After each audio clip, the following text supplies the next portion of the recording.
Today is Tuesday, August 20th, today is Tuesday, August 20th, 2013. We are here to speak with Mr. Anthony Bryant about his memories of the March on Washington for Freedom and Jobs from August 28, 1963. Mr. Bryant, we'd love to hear your thoughts on the journey there, your experiences there itself, maybe after feelings about protests, things about everything you'd like to talk about. So feel free to start and we can just take it from there, okay? Okay. Well, I grew up in St. Petersburg, and things like when McDonald's opened their first store, they had a little window around back for colored people. And I went to Gibbs High School, and we decided not to patronize the place. Wikiwachi used to have Colored Day, which was Tuesday, and we decided not to go there for the senior trip. If you wanted to go swimming, you could go down by the pier. On the right-hand side was the colored part. On the other side, Spa Beach, was non-colored. It's the same water. And St. Pete Beach, you couldn't go there. In fact, back in the 40s, there were a lot of Afro-Americans who did live there, but once it was recognized what a commodity it was, they were no longer there. And it was just a lot of mixed things going on because on one hand, I had very religious parents. My father was a minister, my mother was a missionary, talking about love and God, we're all one. But things like Rev City, you weren't one there because if you're Afro-American, you were not allowed to sit at the counter and eat. You took your food and you left. Riding on the bus, you had to go to the back of the bus. So there were a lot of mixed messages. I hear what you're saying, folks, but this is not quite the way you're telling me it should be. And so when I graduated in '63, I could not wait to get out of St. Petersburg. And I had already decided to go into the military. I went into the military, went into Fort Jackson, South Carolina, took basic training. From there, after basic, I got a 30-day leave. I went to visit my sister in Washington. We knew the march was coming up. My brother, his fiance, and I decided to go down to the march. And that was the most elevating, I can say, experience I've ever had, to have so many people focus on an issue that was significant to not only Afro-Americans but Caucasian. There were so many different people and religious people and churches and organizations. It was just the most spiritual experience I ever had. And you felt like, you didn't feel like you were walking. Just everybody's so focused on the same thing. And I was able to get, my brothers and I, we decided, okay, we want to remember where we were when this march occurred. So we were able to get at the left corner of the reflecting pool. And I stood there, and Dr. King up on the Lincoln Memorial, and it was just unbelievable. And after that, okay, here are the questions. You know how things were in St. Petersburg. You see so many people fighting for the same thing. I went to Europe. When I was in Europe, I was a surgery technician. I'd gone to, back up. After I left Fort Jackson, after I finished my leave, I went down to Brooke Army Hospital. I was trained as a 917D surgery technician. And after school, the same morning in November that John F. Kennedy was assassinated, we graduated. And everybody was put on alert, oh my God, the Russians are coming, the world is coming to an end. And so we could not leave. We were supposed to go to Fort Dix, New Jersey, and we were put on hold for 24 hours. The next day, we did depart. When you add that, the march, the Kennedy assassination, I look back and I was at some very historic moments near the occurrence of the events, of the very historic moments. And went to Germany. From there, after all the training, I've always been a jock, never did get to high school. I got appointed as the athletic director for the Youth Activity Center, AYA Center, in Aschaffenburg, Germany. All I did was teach kids to play sports. That was like a dream come true. We went up, my friend and I, we took a vacation. We went up to Bremerhaven. We took the ferry from Bremer over to Copenhagen. It's so unusual. You're there, you're on the boat, people coming up, chocolate. A lot of people had never seen an Afro-American. It was not hate. It was like curiosity. And so I said, this is just not real, because I'm coming from a place where if I say the wrong thing, I get lynched or get shot at. And here people just unbelievable. And I think the biggest education I had, really, so that it could make me a better person, was the experience in Florida, the experience in D.C., the experience in Europe, and you mix it all up, and you start to realize almost any place you go, there are going to be lines of demarcation. You got the French Canadians, you go to England, you got the Catholics and the Protestants. Everybody needs somebody to look down on. And sometimes it's because we enhance our own feelings by doing that. I always remember Dr. Ponder at Gibbs. He was an excellent instructor. He, along with my father, they made impressions that helped me to develop as a young man, so that instead of being in prison, I'm a helper. I'm a retired behavioral specialist. My wife teaches EVD. We work with the roughest of the roughest. I have 2 special needs young men who live with me. One is 47. My parents adopted him because he wasn't blue-haired and blonde hair. As a matter of fact, he looked like a baby primate. Very thin, and he looked like them. People used to give him a hard time, but he is 47, excellent reader, very religious, because my parents raised him in the church, and I adopted a 5-year-old son who's now 23, going to be 24 on the 25th. His name is Korean, blue eyes and blonde hair. He was in my special needs program, and everybody was trying to tell me that because he had been abused before we got him, that he'd never have an IQ over 25. Now, I'm not a rocket scientist, but I do have my degree, and my wife has her degree. I do know if I treat you like you're going to be a chair, I expect you to be a chair, and I put all the conditions there for you to be a chair, you're going to probably act like a chair, even if you're not a chair. This young man today, without medication, I had to fight over that. He has graduated from high school. He is a geek. My oldest son, Anthony Jr., is a geek. He can manipulate computers and games, and again, this all tied into learning to be who you are. White, black, yellow, green, purple. Everybody has something to bring to the table. And I really, when I was little, that was hard for me. Why am I treated like this because we're black, Mm-hmm. And you just get to the point where you understand that we all make it together or we all fail together. We spoke with another gentleman. I don't know if you're familiar with him. His name is Delano Stewart. He's actually an attorney here in Tampa. Uh-huh. He was telling us almost the exact same thing that you're saying, as far as that, no matter where you come from, certain parts of the world, this will be against Right. that, this will be against that. There's something, for some reason, that people have trouble coming together, but yet I feel sometimes it's like you and I we don't, Right. certain people may not want you and I to come together, Right. but we can come together Right. on our common ground. So it's Right. kind of, it seems to me what you're saying is these messages that you keep receiving, or these things happen in your life, were big picture type of things that you saw that this is what I'm experiencing, this is how things really could be. And that's what my parents always expressed. That now, I am not the most religious person in the world, but their favorite saying was, put it in the hands of the Lord. But when I saw things like Emmett Till getting lynched, when I saw the dogs being put on people, why? For protesting for the right to be treated like a human being, for the right to vote, the right not to starve. And it's really, when you come full circle to where we are now, you still have elements who are saying, you are a taker if you want to take and feed your family. We want to stop people from voting. Have we made any progress at all? I mean, as a whole, yeah, but there are still holes and gaps that need to be filled. And it's like one race, the human race, and that's it. And so it's very troubling for me when I see what's going on, that we still have to talk about franchise, having your right to vote. That really, I can't put a complete finger on that. Why is that? I know why, really, in reality, but it's not. Are things better? Let me put it like this. Yes, absolutely. Is there room for improvement? Absolutely. Can we do it? Yes, we can. But we all have to pull that same horse or carriage in the same direction. Because if you don't make it, I don't make it. You don't make it, I don't make it. We all do this collectively, or we don't make it as a civilization. And I'm very optimistic about it.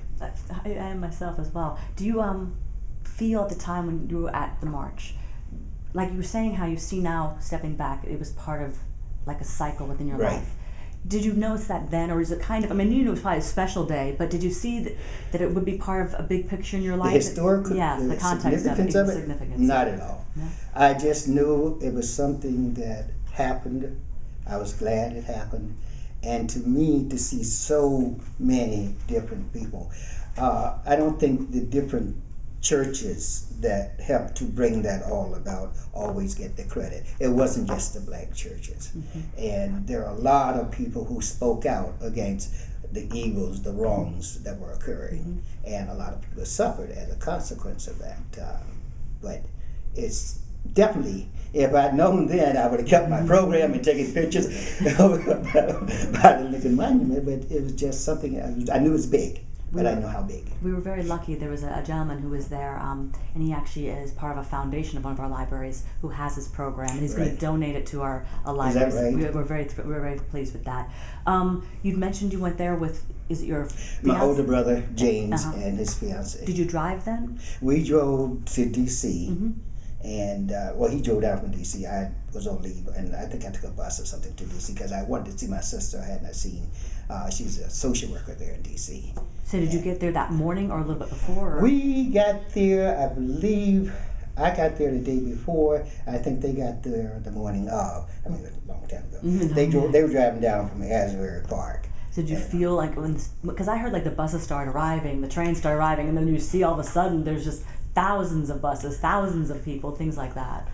I remember getting there, and I lived in D.C. for a long time after I got out of the military, so big crowds, I don't remember. There wasn't the subway. They didn't have the subway then.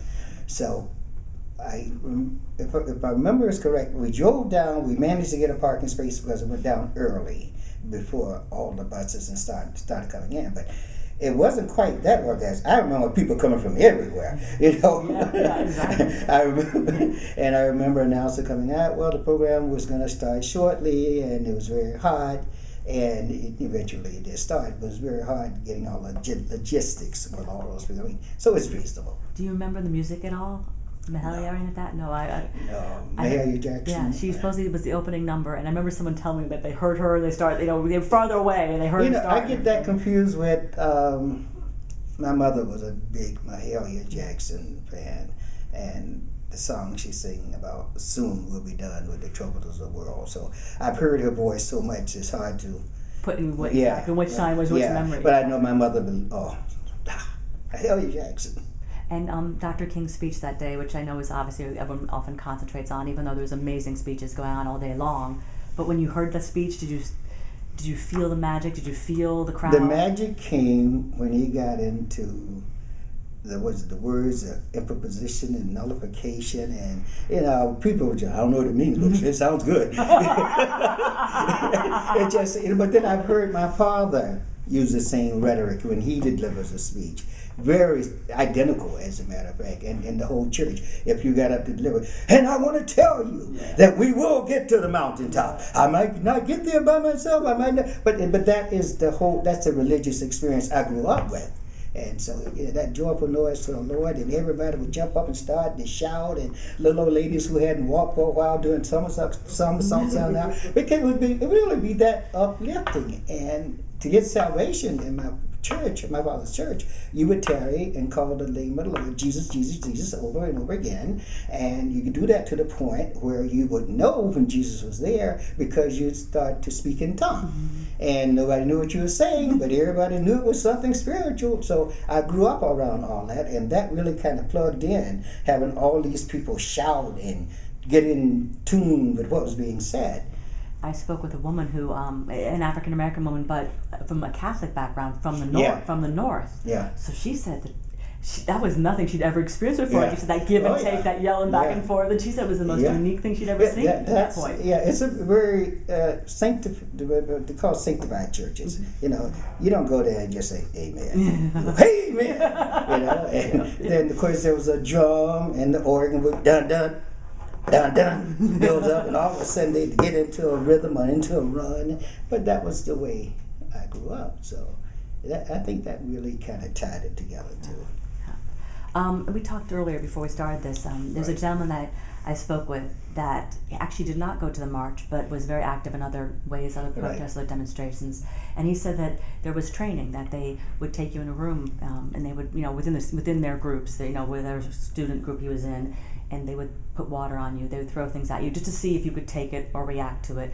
And you told me that you weren't sure how you would really, I can take words. I've been called nigger before. I've been walking down the sidewalk and had somebody throw ice on me or something, but never anything to hurt me.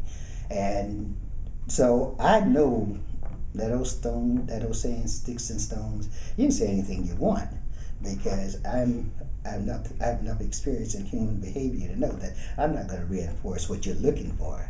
So you call me whatever you want. Don't lay your hands on me.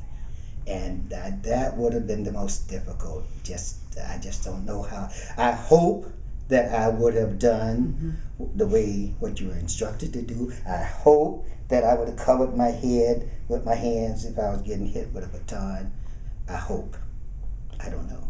And if I would not have done that, then obviously the consequences would have been more severe. So it's for all that. I admire the people who could take the dog attacks and the big hoses in Selma and just the viciousness of it, the bombing of churches, and that didn't intimidate me. It angered me, not to the point where I wanted to go out and shoot somebody. I've never shot anybody, but there was anger, like, what is all this going on? And you have parents talking about God is going to make it well and make it better. Well, when, and it was very trying, just trying to make sense of the whole thing, because when you grow up in it, it's, you don't understand all the things that are going on. But you do know. I remember you mentioned Malcolm X. And I can remember in my neighborhood when someone would say they were a black Muslim, there were a lot of Afro-Americans who were, whoa, better stay away from him. He's trouble. And of course that wasn't true. And I can remember with Stokely Carmichael and SNCC and the Burn Baby Burn and all of the rhetoric on the other side. Of course you look at that, but then you realize, is that really something you want to do? Do you really want to take up arms? Because, hey, if you're going to fight the police, they have a lot more arms than you have. And so I could see why you wouldn't want to choose that. Now, I have a brother named John, and he was a lot more angry. Very angry, as a matter of fact. And I don't know if he ever really got over that. But that wasn't the solution. And that would be part of what my father would say. Taking a gun to go try to solve it, that's not gonna do it. And we also spoke to a couple yesterday. The gentleman lived here in Tampa, I think most of his whole life, and he became something I'm not sure if you're familiar, called a white hat. And this was after the march. It was in between. He was out of school, and it was around the time with all the Central Avenue and all the riots that were happening here. Yeah. And they reached out and they kind of formed a neighborhood group of younger African American men who became the white hats, because the businesces, the residences, they realized you're only hurting our own community. You're damaging our own community. So he was trying to, let's keep this down. Because let's not destroy our buildings. Let's not bomb our buildings. And I think sometimes that's what happens is when you do go that extreme. But I think I can see both sides of that coin. I can see you being so angry. I think about Trayvon Martin. That could have been me. And I really wrestled with that. Okay, I understand self-defense, because I would do that. But there has to be a point where I have some responsibility if I initiate the action. And I have 3 sons, and that could have been one of my sons, to draw conclusions. And I've had this happen. I've been stereotyped before. My brother used to run a U-Haul franchise in Arlington, Virginia. And he's like 5'6", I'm 5'3". And all I normally wear is shorts and stuff because I really try to do the active thing. I'll be driving, oh, there's a park, and I'll work out because I don't want to lose this kidney. But that's not just because of kidney. I've always done that. Oh, there's a basketball court. I'll go play some basketball. I'll go play some tennis. We were down there. This was in the 70s. And we're over to U-Haul. I had a Volkswagen Bug. If you ever had a Volkswagen Bug, you know that if the motor goes bad, you just 4 bolts, you get that little motor out, you go get another one from the junkyard and stick it in there. And we were down repairing my Volkswagen, and 2 Caucasian officers came through from Arlington's finest. And they said, "Did you guys see 2 tall guys run through here?" I said, "No." He said, "Well, they're black and the bank got robbed. If you see anything, let us know." Okay. So about 45 minutes later, what else? I said, I'm wearing gym shorts, a t-shirt, no pockets. I'm going to walk across Route 1 to go get a sandwich. As I'm getting ready to walk into the place to get a sandwich, one of Arlington's finest pulled up. "Put your hands on the car." I have always been told, you're told to put your hands on the car. Now I have problems sticking them up because I can't get them too high. But I'll stick them as high. If you put them up, I'll put them up as high as I can go, But 5'3", they're only going to go so far, So I put my hands on the car, and the guy came over and he frisked me down. And I said, "Why are you stopping me?" He said, "Wait a minute, I'll tell you." And after he found I didn't have a gun or bank money or something, he said, "The bank got robbed and you fit the description of one of the suspects." I said, "Wait a minute." I'm thinking. When the officers came through this parking lot, they said one was 6'3" and thin, and the other one was like 6 feet and heavy. I couldn't be 6 anything on my best day. But I didn't fit the description of one of those guys, but it was to stop me. Normally, you stopped, you must have something on him, ran my name, found out I had a clear record. And then he said, "Okay, I'm going to let you go." When I got back to Washington, I was running a facility for deinstitutionalization of adult treatable epileptics. Okay. We had a grant to get people out of Forest Haven, which was a human warehouse, and get them into the community, because that's what I do. Deinstitutionalization is my specialty. And I got back and I called the chief of police in Arlington, and I told him what had happened. Before I finished, after I described myself, he started laughing. He said, "Sir, I'm not laughing at you." He said, "No wonder we never caught the robbers, for one thing." And he sent my wife and I 2 dinner tickets, and stuff like that. But I know better than to, especially in a 1-on-1, what have I been taught as a black male? If it's 1-on-1, shut up. If it's 3-on-1, shut up. If there's a crowd around, you don't get mouthy, but you can have a little more liberties while you're stopping me and stuff, but don't push the envelope. A lot of times, as an Afro-American, you can get stopped, and even if you've not done anything, case in point, DC, I was going up Military Road. Nothing wrong with my tail light. Officer stopped me. He said, "Well, your tail light is out." "Oh, okay. I know the routine, got my license, as a matter of fact, I already started getting it out when I saw the light go on. And he said, "Well, you look like a good boy. I'm going to let you go." Now, he looked like he could have been my son at the time.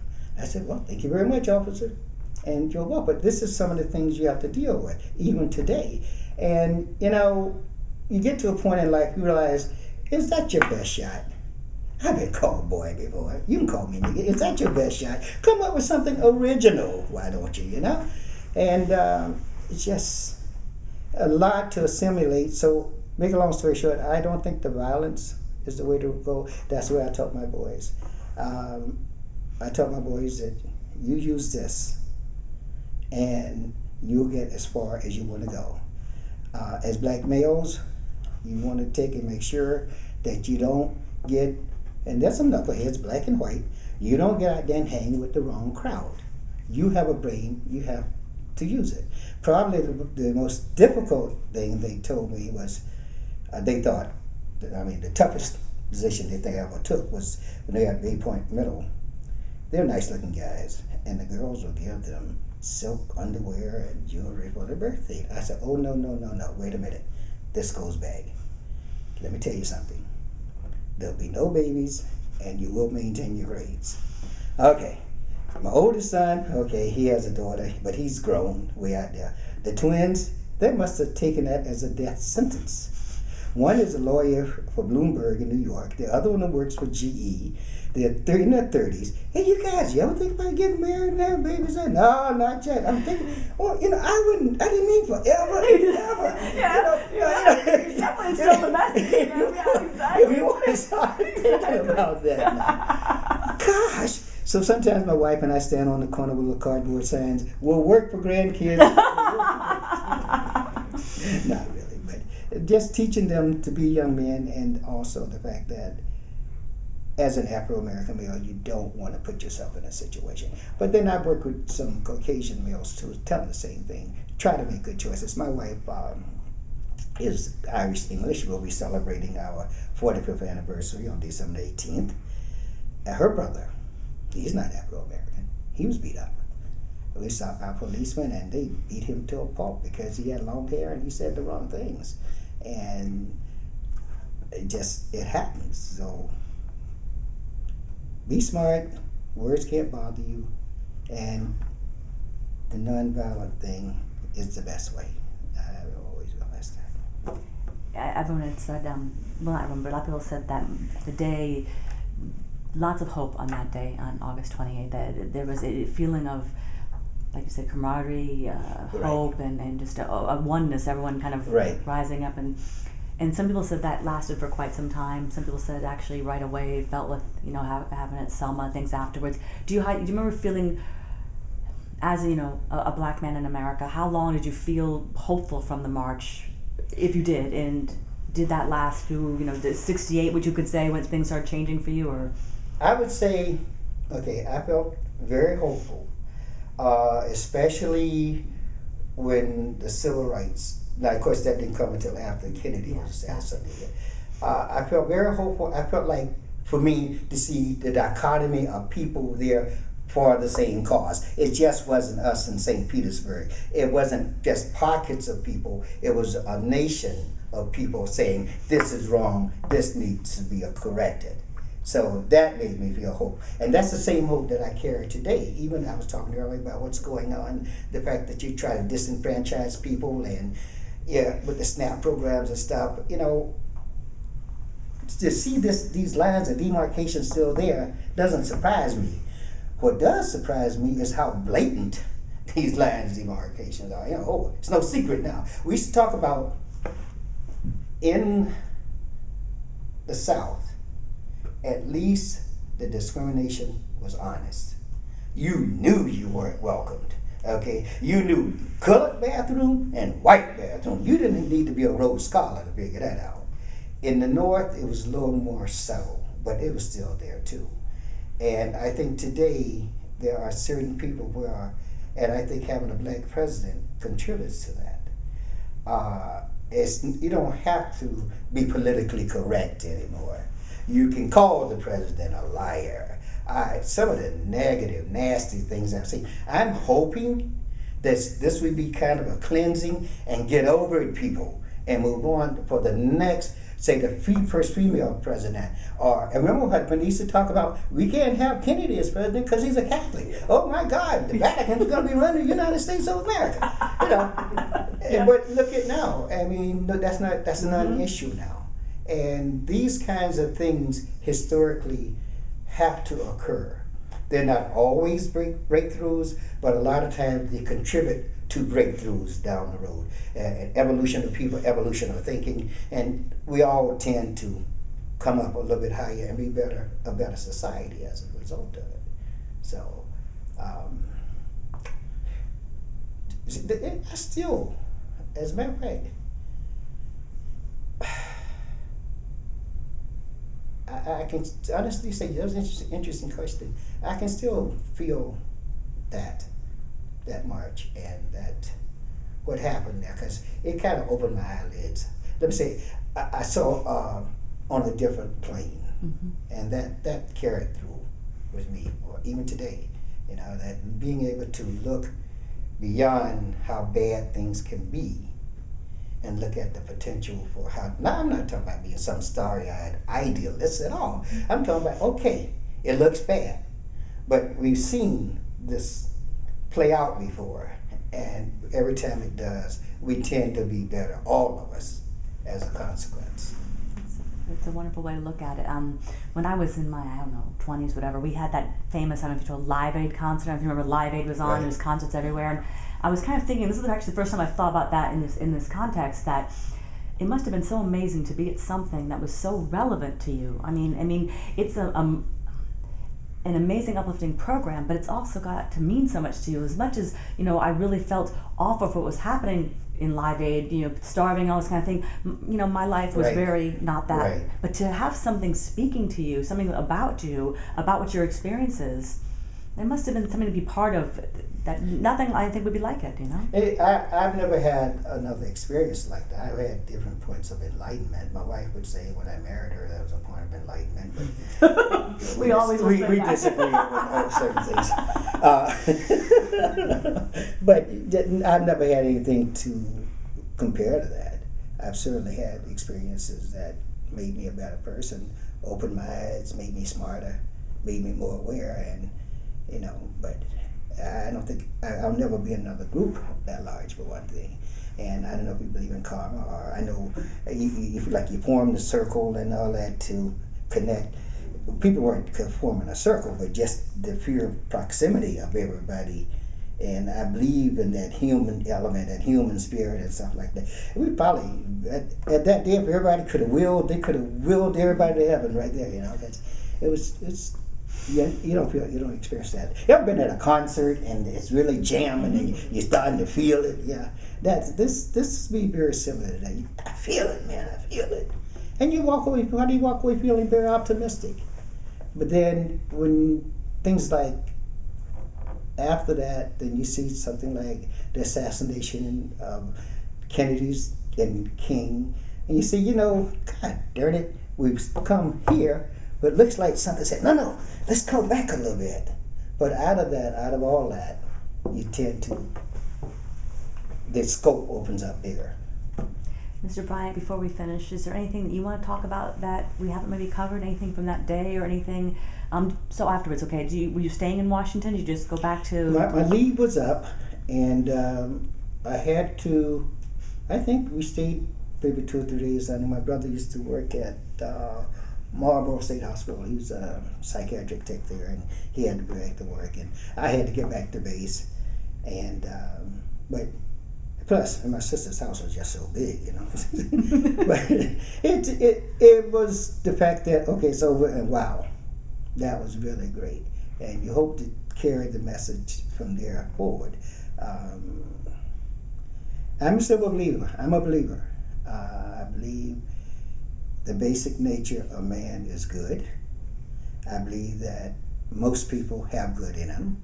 Unfortunately, we learn a lot of bad, inappropriate behaviors. But because one person or a group of people are not thinking the way you're thinking, or trying to hold you back or hold them back, doesn't mean that that's everybody. Because everybody wants to get there. Black, white, yellow, green, purple, blue, with blue with stripes on your neck. You want to go from here to there. And you want the best for you and yours. And people who are in a balance, people who are happy with themselves, people who are satisfied with themselves, don't need to have somebody to look down on. And as soon as an individual reaches that level, then his enemies kind of disappear. Because you realize it's all in the same connection. So. I can't talk without moving my hands. That's okay. I go, If I would have had this conversation with you a few years ago, do you think you'd have the same outlook from what you've come through personally? Oh, yeah.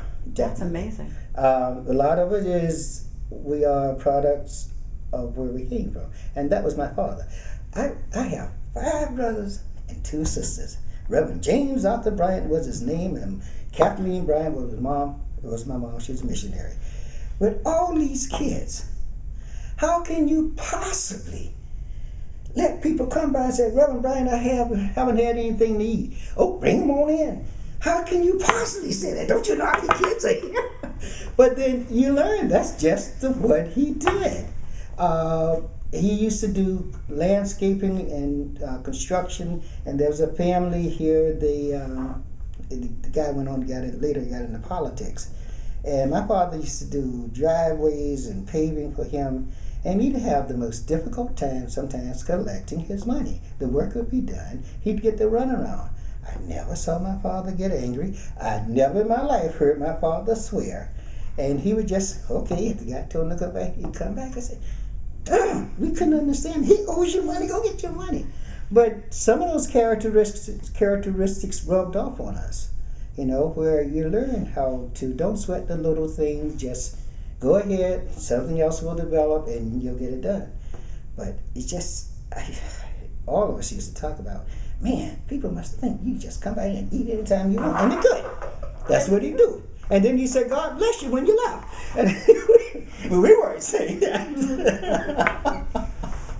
But that's just the way we were raised. And my hero would be my father. If I could be half the man that he was. Because the man didn't have an evil bone in his body. He just always had compassion. He could always listen. And that's what he did. And I admired that a lot.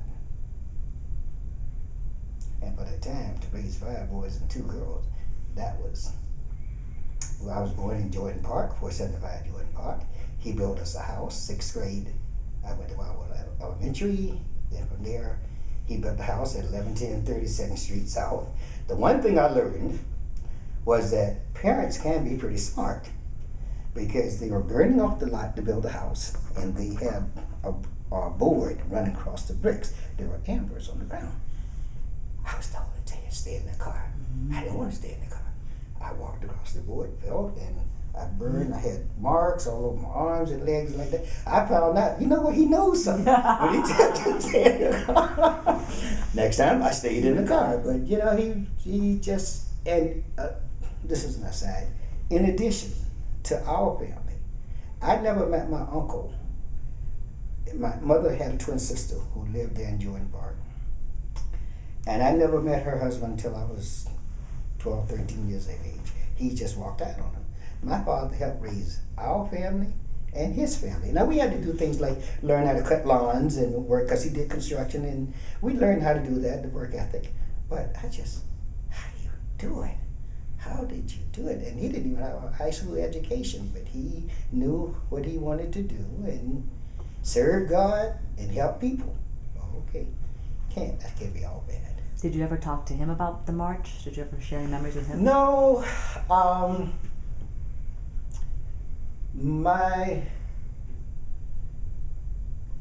Let's see.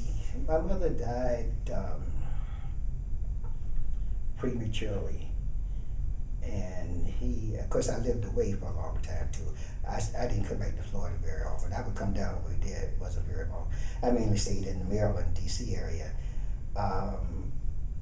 My mother had an internal infection that wasn't picked up on, and she died at age 62. And he never was quite the same after that, because it was like right hand, left hand, and it just got, how messy family situations can get. Yeah. I just stayed out of all that, because he was never quite the same man again. Then he had a stroke, and he had diabetes, and physically he was about 45% of what he had been before. Mm-hmm. But now, we talked a lot about God, and we talked a lot about how you just have to keep faith, and that you can't let, I remember my mom said, you can't let the man get you down. He would say the same thing. You go out there and don't give the man, any reason to arrest you, and the drill. Mm-hmm. You do what you're told to do, and you have problems, and after you get done, then you call home, and we'll take it from there. But those were the later years, and they weren't so good for him. Mm-hmm. When did you come back to St. Pete? At what time? I came back to St. Petersburg in 1987, and one of the main reasons I moved back was that he had a stroke, mm-hmm. and that on top of the death of my mom, he was struggling. So I came back really to help him, and I've done a lot of things. I've worked in laboratory surgery tech. I've been a pathology tech. A lot of that came from the military, and whatever they wanted to body. Who wants to take another course? Me, you know, because you got out of the hard duty and stuff like that. And you just sit in the class, take a class. And I've always been a pretty decent student, you know, so I enjoyed that. I came back here, and then I've been here since '87. And it's different to say. I remember growing up, the south side was the black side of St. Petersburg. And there's still a lot of people in St. Petersburg who still think that if you're black, you automatically live on the south side of St. Petersburg, when that's just not true. I remember when I came back in '87, I guess it was around '88, one of my nephews, we were going to go out to St. Pete Beach. And he said, "You going out where?" "St. Pete Beach." "Can black people go out there?" "Of course you can go out to St. Pete." And he was amazed. And he was like 18 years old and had been here all the time. A lot of times, perceptions, your own perceptions can hold you back. You can, and I can say this, sometimes I'll be in a situation where if I'm the only Afro-American there, it's kind of nice to see another dark-skinned person there. But you know, not that I'm afraid of anything, but it's just okay. It kind of helps. But even though I know I'd be okay without that. And I heard a lot of black people say the same thing, that, you know, it's nice to see some of us there. And I don't know if being non-black, you get that same. I imagine as a woman, if you go to a place there are a lot of men, you might feel a little more, oh, there's some other women, not just all men. So it doesn't have to be a racial thing, but a kinship. Yes, exactly. And I don't see that as being a wrong, as long as you don't think that, you don't hold yourself back from bringing to the table what you can bring, because I'm the only woman, I'm the only black, I'm the only Italian, I'm the only Jewish person like that. So. Do you remember on the march, were you conversational, or did you interact with lots of different people, or did you kind of stay with I was with you didn't get a chance to do too much interacting, because there were people everywhere. And I don't know what happened, but all those people were tall. When you're 5'3", really, and you're moving a group of people, all you see are backsides and backs. You know what I mean? It's really, so you're tall. We spoke to a gentleman who actually got up into a tree. He got his place in a tree. He stayed in a tree because he wanted to see it. But yeah. And look at everywhere you went, you know. Yeah. But that's why we say, okay, we're going to work our way down to the corner of the reflecting pool. And by standing on the pool, you could see, and of course, they had barriers, and then everything else on the steps, they were up there and stuff, so that made a big difference. So, you know, didn't get a chance to interact, but, you know, people were just, I didn't see any fights. I didn't see any crowd. I was concerned that, I started thinking, well, I hope no idiot comes here with a gun or a bomb and start trying to blow up people, because the march wasn't received well by everybody.